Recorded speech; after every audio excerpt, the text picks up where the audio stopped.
Hi, this is Marilyn Horowitz. I'm a professor at NYU, where I teach screenwriting and TV writing. The better mousetrap that I created, because I had to get people to work so quickly, was based on the 4 magic questions from Passover service.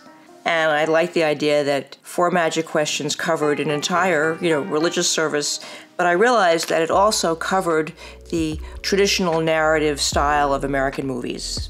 And more importantly, it solved a huge problem, which is what is really going on in this long thing called Act 2. And when I broke Act 2 into 2 pieces, borrowing from Shakespeare, so we now have Act 2 Part 1 and Act 2 Part 2, I began to understand that the relationship between the 4 parts of this 3-act structure worked, but not in the order in which they were usually taught. So, before we get into them, I will state them briefly. The first magic question is, what is my main character's dream? The second is, what is my main character's nightmare?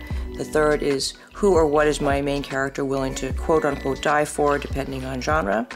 And the last question is, what is the resolution of the story? First magic question is, what's my main character's dream? Let's use the guy from Se7en. Let's use Somerset from Se7en. Okay, he wants to retire. The opening scene is of him getting dressed in the morning. And the first thing we see is the conservative jacket. He picks an imaginary piece of lint off the jacket.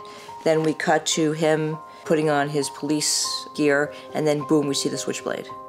So do that exercise for your character. Because without thinking about it, we understand that the movie is about a man who is consumed by his fear. So much information is conveyed in that showing.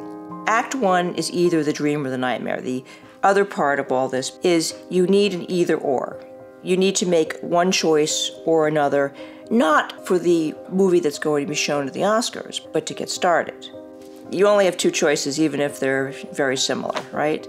So in a movie like Se7en, it's hard to tell, because in Act 1, he's trying to resign, but he can't because he's got this newbie and he's got the serial killer on the loose. So he can't resign, and then in Act 2, Part 1, he's got to help the newbie, and then the guy keeps killing people.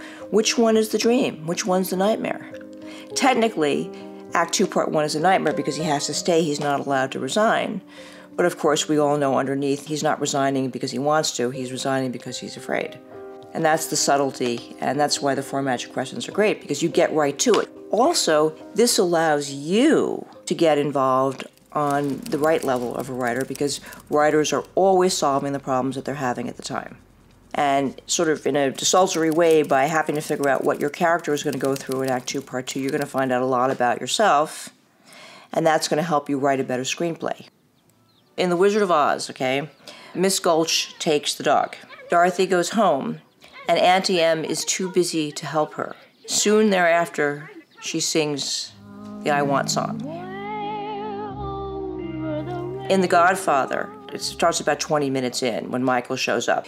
He's telling Kay the story, the Luca Brasi story about the offer that you can't refuse. I'm going to make him an offer he can't refuse. And that's when the movie really starts, because there we see his dilemma. Oh no, that's not me, that's not my family. Boom, his father gets shot, and he's got to decide what his family is and who his family is. And he realizes that regardless of how he feels about the family business, if he does not go and act as if he is a criminal with a gun, his father will die. Doesn't get any better than that. When Toto escapes, if Dorothy doesn't run away, Toto is going to get put to sleep. Miss Gulch said she was going to do to Toto. She said she was going to... Dorothy, so, critically, with the dream, what's my character's dream, comes the stakes that are obvious that one has to find. And that's one of the reasons that the foolproof method is foolproof, because it comes with consequences. A lot of stories don't. Because you are forcing yourself to be concrete and not psychological, you create action, as opposed to creating a concept for a story, and that's where most people fail. So once you have the first magic question, and remember we're going to do it for the antagonist, clearly the scene that you see is Barzini trying to get Vito to sell drugs. It's true, I have a lot of friends in politics.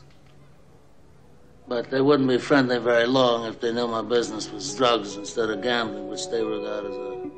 I like to use a villain or an obstacle because it depends on your genre. In Tootsie, there's a revolving set of obstacles. And Tootsie is a very good example of this because everything stops Michael from getting what he wants. Most importantly, the girlfriend, because she's not going to go gay on him, right? So Jessica Lange ultimately is the antagonist. So part of your work is to identify the main antagonist or villain or obstacle, and then to see that there's a hierarchy of other people that get in your main character's way, which you don't have to focus on too much, but keep a list, because you need more than one.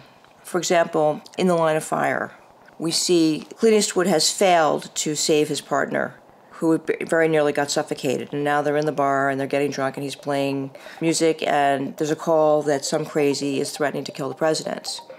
And Clint Eastwood feels guilty, so he says, all right, you go home, I'll go take the call. And he goes in, but because he's so disempowered, he looks at it and he's like, we'll come in the morning. And through the window, Leary, who is the bad guy, Horgan sees him, remembers him from where he failed to save Kennedy, and calls him up. And that's how the story starts. So there you have a case where the character's dream is the same, except it's exactly opposite. Save the president, kill the president. And once you have that, it helps you do so many things, because you sort of get a sense of a genre or genre possibilities. It helps you, again, project that the end of the story is going to be that the president is saved or not saved without having to think about it at all. And now the movie sort of suggests that they're going to be against each other. And now you just have to figure out, again, what kind of story you're telling and what the plot events are.